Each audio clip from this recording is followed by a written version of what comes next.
Mini episode 340 of the FDH Lounge is brought to you by Sportsology, delivering unconventional columns and webcasts about sports, TV, music, movies, and more. Follow them on the web at sportsology.info. The FDH Lounge. You want to schedule your life around it. A long time ago, on a gloomy, wet Cleveland spring night, two men stand alone amidst the late-night drizzle. Their voices echo across the vacant station parking lot as they debate the merits of the great American radio show that have been missing for far too long. On that night, an idea was born. That idea became the FDH Lounge.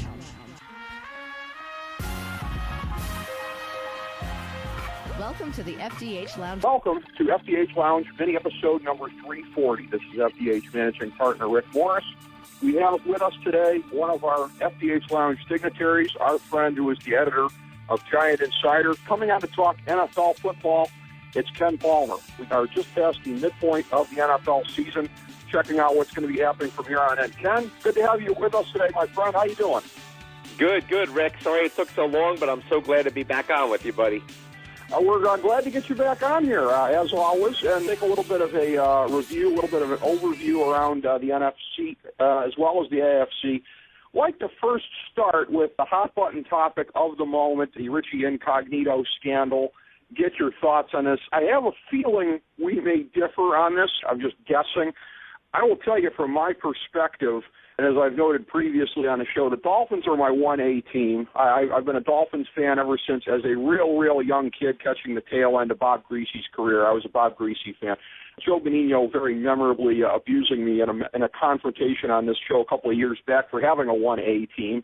But I have noted that for a long time. I have to tell you, I am deeply ashamed to be a Dolphin fan at this moment in time. I'm ashamed of this organization, which apparently has been running amok over this period of time. I'm ashamed of the clubhouse, these players coming out and basically putting their thumb on the scale here. We love Richie Incognito and taking all these shots at Jonathan Martin while the facts are still coming to light. They're professing to be unaware of the things that were done and yet unconditionally having Richie Incognito's back anyways, Brian Hartline, Ryan Tannehill, etc. I am ashamed at this moment in time. Well, what are your thoughts on this? I don't disagree with you totally, but I do. This is football, man. I mean, I never played pro. I barely played college. I, played throughout high school and grammar school and Pop Warner. Football's a tough game. I mean, you have to be physically tough and mentally tough to succeed. And there's no question Jonathan Martin is physically tough or he wouldn't have gotten this far. But I just can't imagine that this kid, and I don't know all that went down. No one really does. It's still coming out. But to me, I just think, I don't want to say it's being overblown because then I seem like I'm insensitive and I'm not politically correct and all that stuff. But to be honest with you, Rick, maybe I'm not. I think it's being overblown. This is football. If this were dance class or a ballet class or theater, go right ahead. Bullying can't happen. But these guys are tough. These guys are supposed to be tough. They're supposed to be able to handle this stuff. Would you give someone $15,000 if they asked you for it? I wouldn't, unless I was getting $15,000 worth for it. So, I mean, to me, I just don't. I don't know. Maybe I'm old-fashioned or whatever. I just think it's being overblown, and I think this is the type of thing where people are now trying to make Richie Incognito out to be Aaron Hernandez. I actually heard that comparison today. That, to me, is the dumbest thing a human being could ever say. But it's going to go there. It's starting to go there already, and it will continue to because today's society allows it. Today's society feeds into it. Football's a tough game. If you can't handle it, go do something else. That's my thoughts on it, Rick. Okay, I have two responses to that. One would be I think bullying, that's a hot-button term. I think it's the wrong term. I think extortion is what we're talking about, Ken. I want to start on that agree point. With you, buddy. Yep. And this whole thing about why did he just punch him, let me tell you something. When you are a rookie, Richie Incognito is not exactly Jonathan Martin's boss, but he kind of is. There is no quicker way to get labeled somebody who's not a team player than if you stand up to somebody who is abusing their authority over you. Politically, sociologically, in that clubhouse, you cannot, as a rookie, stand up for yourself. You really can't. If somebody is abusing their authority as a veteran And, yeah, hazing goes on in every clubhouse. It's generally within reason, as we've been hearing this week. But Richie Incognito was on the leadership council. He was one of 6 guys on the council in that clubhouse, which calls into question Joe Philbin's basic credibility right. and competence, quite frankly. You've got a situation where, politically, Richie Incognito has the whip hand on this kid.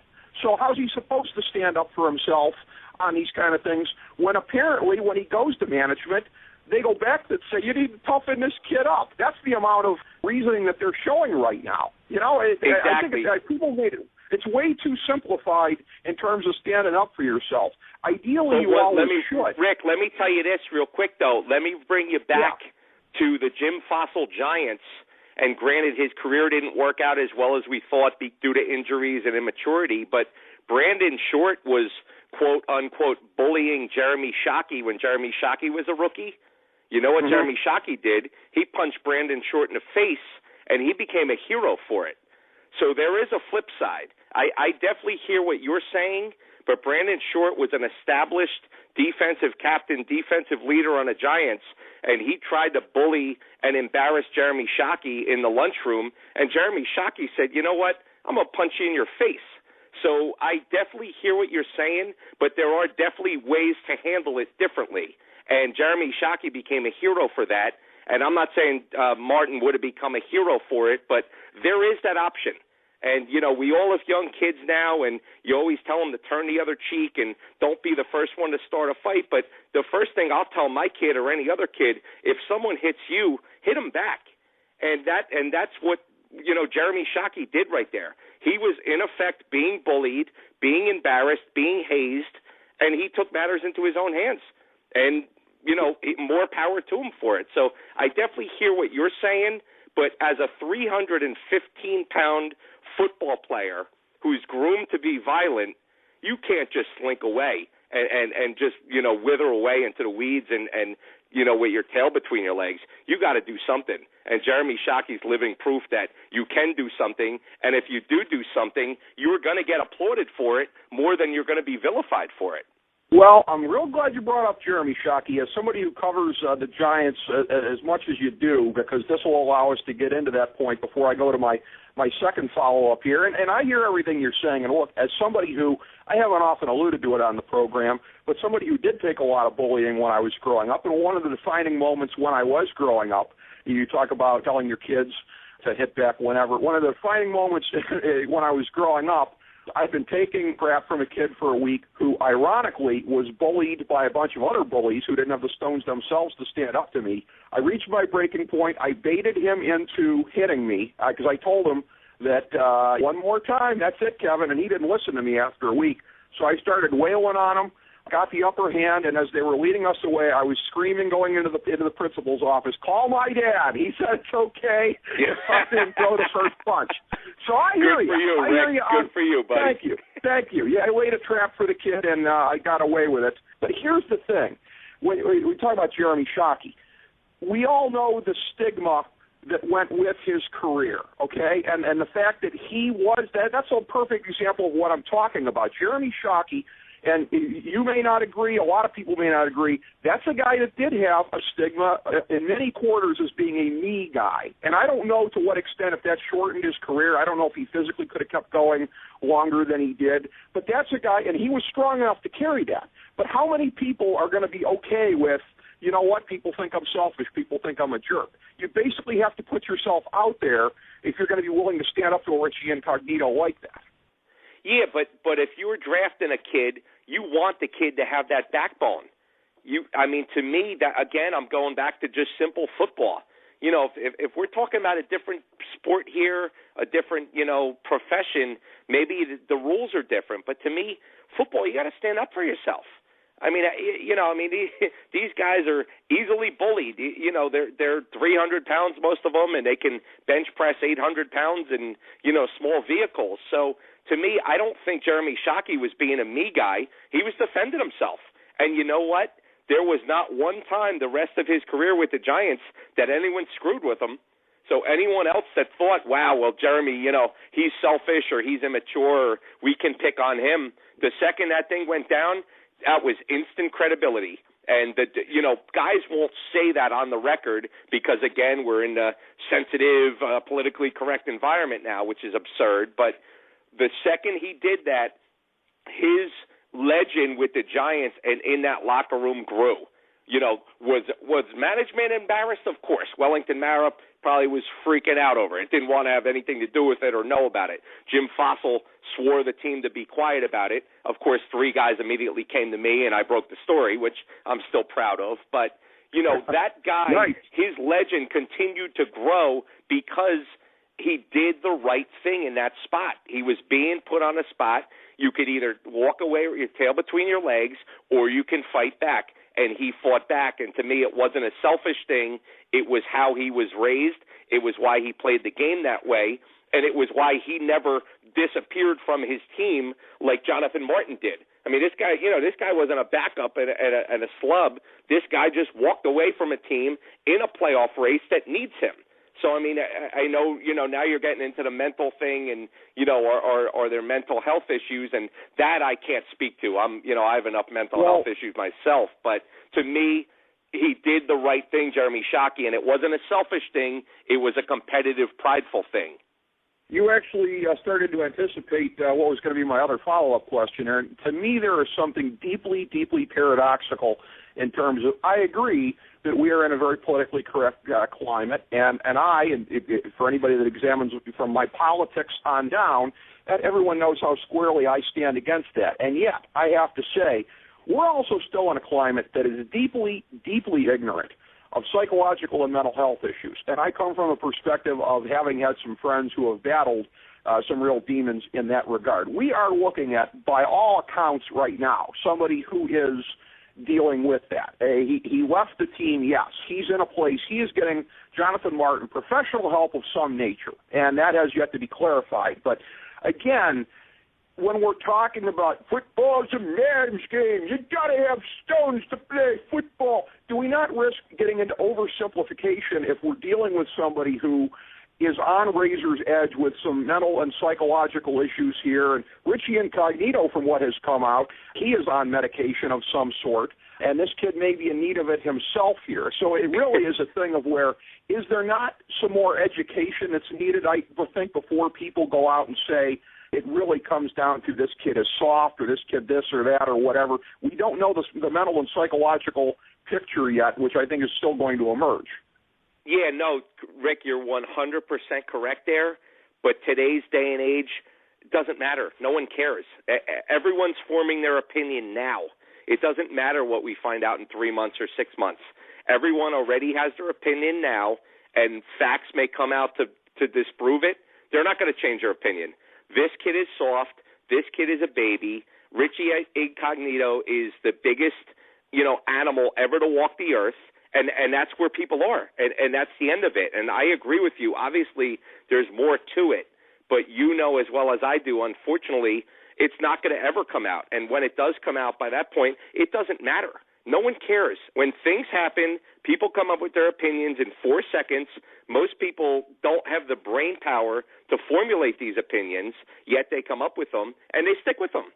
So I definitely agree with you that there is something wrong with Jonathan Martin, and we shouldn't oversimplify it, and we shouldn't overlook it. But the bottom line is, from a perception standpoint, it doesn't matter. No one cares. He's the quitter and the walker and a crybaby, and Incognito's the bully and the moron and the this and the that, and that's how people are going to see this. And it's unfortunate because neither are really the case. It is an oversimplification, but in today's media, as you well know, that's what happens. Because next week something else is going to be up that's going to dominate the airwaves for a full week, and every day you get in the car after work and you're like, oh my God, they're still talking about this. That's what's up with this Jonathan Martin thing, and it's not even over yet. But like I said, in most people's minds, it's already over. Everyone already decided what side they're on and who's right and who's wrong, and they're done with it. It's kind of on to the next scandal, unfortunately, Rick. Absolutely. Well, unfortunately, Ken, you've encapsulated the bottom line of this week, which is basically that old saying about the opinions are like a-holes and everybody's got one. That's basically, if not two. Yeah, that's the only truism of this week, sadly, and incidents like this always seem to remind us of that, no matter how uneducated the opinions may be. I know the opinions are always educated when we're talking football with you, so let's take a look at where we're at in the NFL midseason here, going by conference. In the AFC, some surprises there perhaps in terms of the level of dominance that we've seen with Denver, the fall-offs from Baltimore and Houston. I fingered the Texans as a Super Bowl team this year. Clearly wrong about that for a number of reasons and for a number of factors. Injuries haven't helped, but still, that has been a real interesting situation. And then the AFC East being a real jungle there. New England thought to win that division by default. They probably still will take it, but maybe not as much by default as everybody had thought with the overall strength in there. So what are your overall thoughts looking at the AFC midseason as far as the most notable developments? Yeah, well, I mean, I had the Broncos going to the Super Bowl, and then your boy Stevie Cervello talked me out of it and made me pick the Texans. And so I ended up picking the Texans in my paper, and now I look silly for it. But, you know, who could have seen that? You know, I mean, that's a team that looked loaded for bear, and now you got a quarterback that hits the opponents more than he hits his own team. So that's a sad situation for the Texans. And let's be honest, I mean, as a Giants guy, I have to give props to the Jets. I mean, who the heck thought they'd be in this position even after they got to the even spot? There was no way in the world they were going to beat the Saints. I mean, the Saints were going to come into MetLife and blow their doors off, and they won the game. So, I mean, to me, I don't think it's too far-fetched to say that the two biggest surprises are the Texans being awful and the Jets being right in there in a playoff contention. Absolutely. And, you know, and with all of that, and I realized as soon as I asked you the question, I hadn't even mentioned in this the Kansas City Chiefs, which just, I suppose, reinforces the notion that they are the most lightly regarded 9-0 team of all time. And I'm sure that the Chiefs fans out there are going to be crying, lack of respect, when the point spread comes out the first time they play Denver. But realistically, that's a team that I think most of us are slotting right now in the 5 seed. That makes it very interesting in terms of wanting to stay out of the 4 spot, doesn't it? You do not want to be the last of the 4 division winners. No question.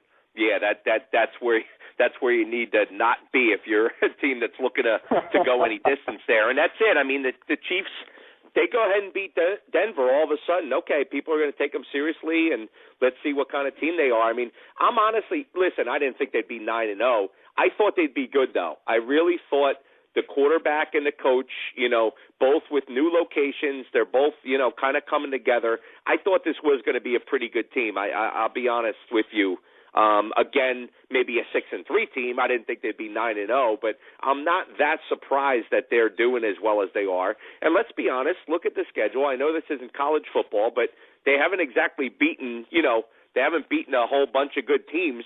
They're just beating the teams in front of them. So, you know, they deserve a ton of credit, but it's going to take them winning a couple playoff games and potentially even getting to the Super Bowl before anyone really gives them the credit that they're so desperately seeking, Rick. Yeah, and that's a real validation, isn't it, of the approach of the front office? Because, again, as much as I've whined on this program over a period of time and held up the Browns organization as an example of everything you don't want to be historically, a new regime comes in, treats everybody that they inherited like they got cooties.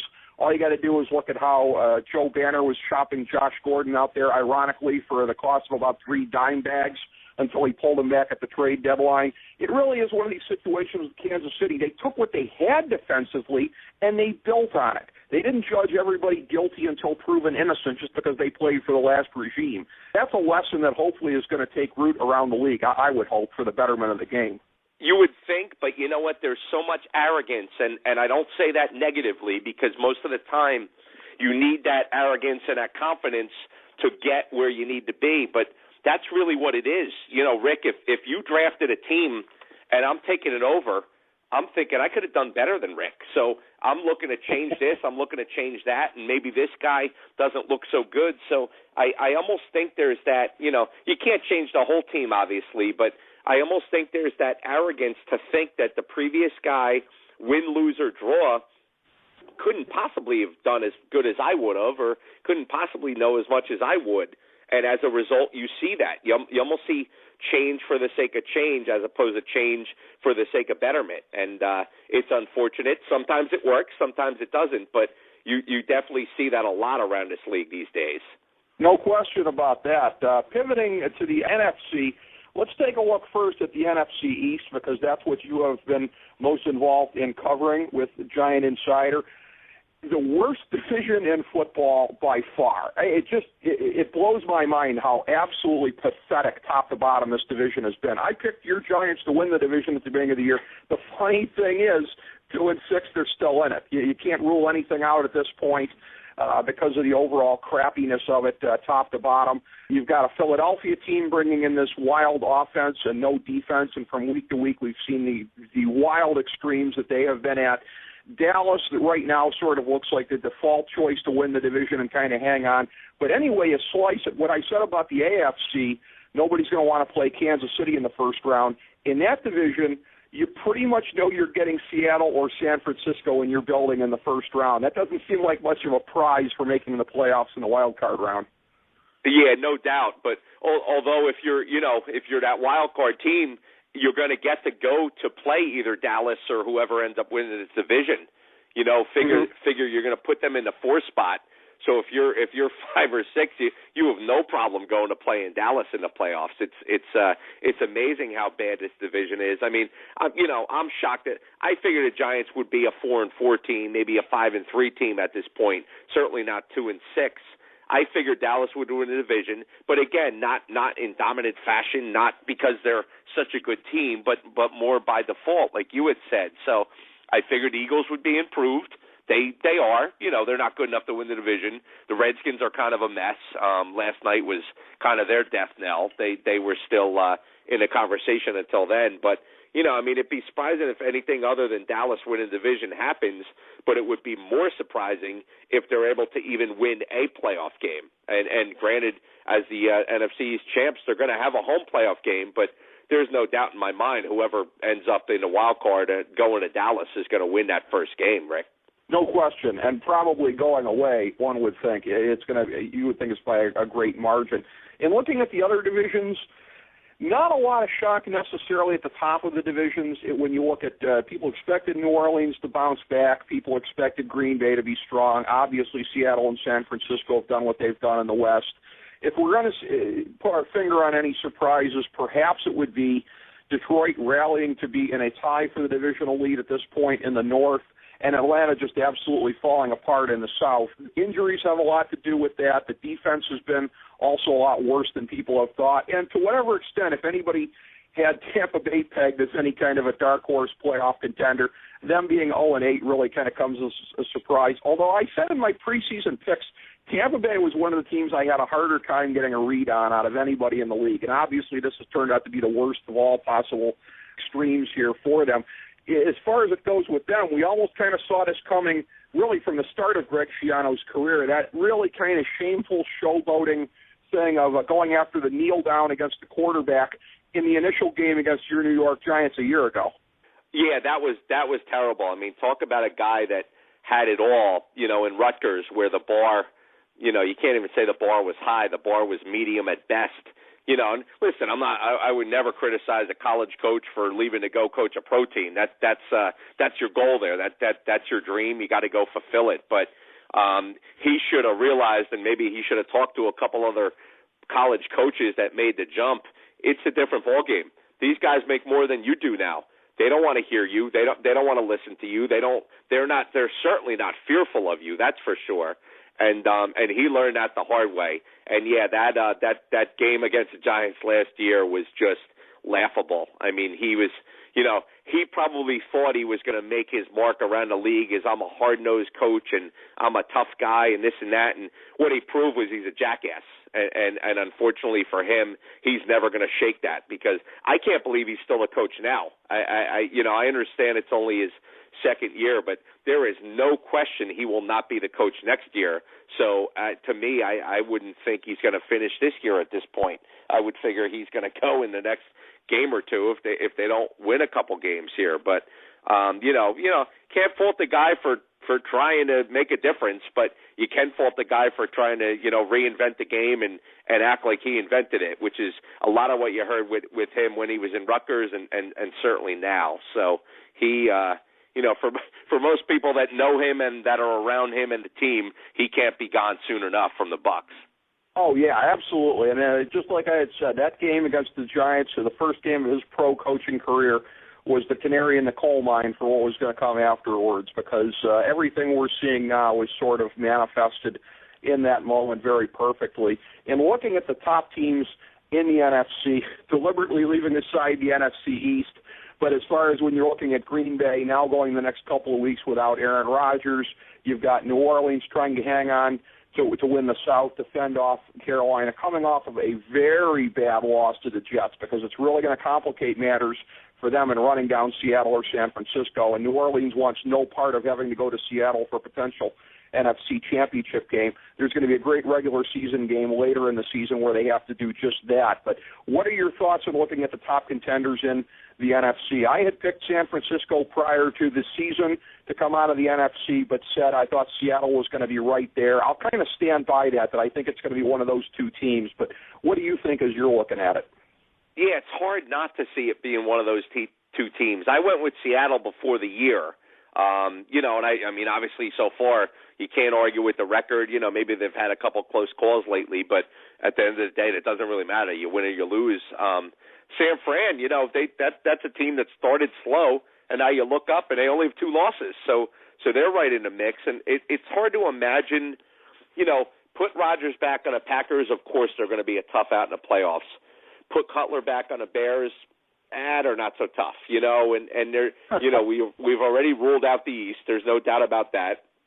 So, I mean, there's just not a lot of good contenders right here. You would think, maybe Detroit gets hot and, with that offense, and obviously they have a great home field advantage there, but it's tough to see anyone other than those two teams.